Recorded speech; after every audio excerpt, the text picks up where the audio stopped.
ខាត់ខ្លួនជនសង្ស័យចំនួន4នាក់ក្នុងចំណោម8នាក់ជុំវិញករណីរំលោភសម្លាប់ទៅលើក្មេងស្រីអាយុ15ឆ្នាំ ក្មេងស្រីអាយុ15ឆ្នាំម្នាក់ត្រូវបានគេប្រទះឃើញដេកស្លាប់ទាំងអាក្រាតកាយនៅក្នុងបន្ទប់ទឹកសាលាបឋមសិក្សាវត្តគ្រួសដែលគេសង្ស័យថាឃាតកររំលោភសេពសន្តិវៈហើយសម្លាប់យកសពទៅដាក់នៅក្នុងបន្ទប់ទឹកហេតុការណ៍នេះបង្កឲ្យមានការភ្ញាក់ផ្អើលកាលពីវេលាម៉ោង 6:30 នាទីព្រឹកថ្ងៃទី21 ខែឧសភាឆ្នាំ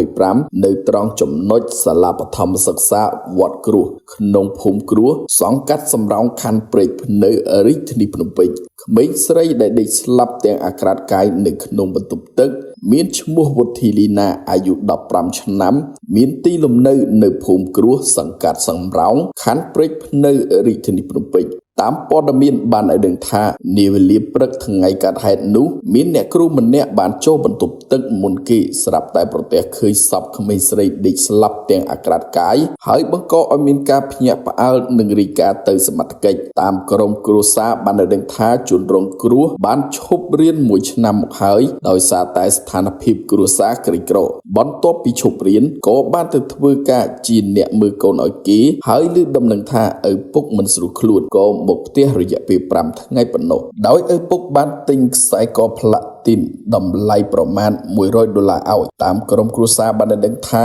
នៅវេលាម៉ោងប្រមាណ 12 យប់ថ្ងៃទី20 ខែឧសភាឆ្នាំ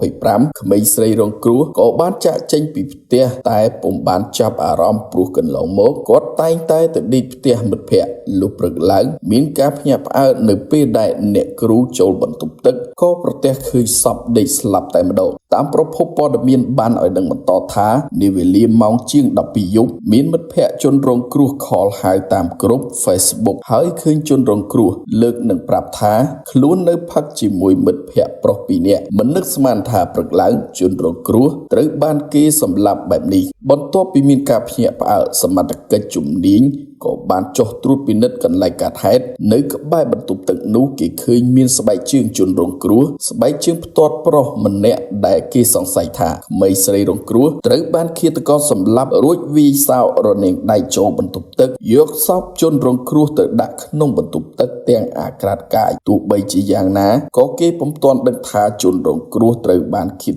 កររំលោភសម្លាប់ឬយ៉ាងណានៅឡើយនោះទេដោយសមត្ថកិច្ចជំនាញកំពុងធ្វើការត្រួតពិនិត្យជុំវិញករណីខាងលើនេះសមត្ថកិច្ចធ្វើការស្រាវជ្រាវដោយហៅអតីតសង្សារជនរងគ្រោះនិងអ្នកពាក់ព័ន្ធមួយចំនួនទៅសាកសួរដោយមានពន្លឺខ្លះៗខណៈសមត្ថកិច្ចឃាត់ខ្លួនជនសង្ស័យបានចំនួន4នាក់និងកំពុងគេចខ្លួន4នាក់ទៀតក្នុងចំណោមមនុស្ស8នាក់ដែលបានរំលោភបោកលើក្មេងស្រីអាយុ15ឆ្នាំទោះជាយ៉ាងណា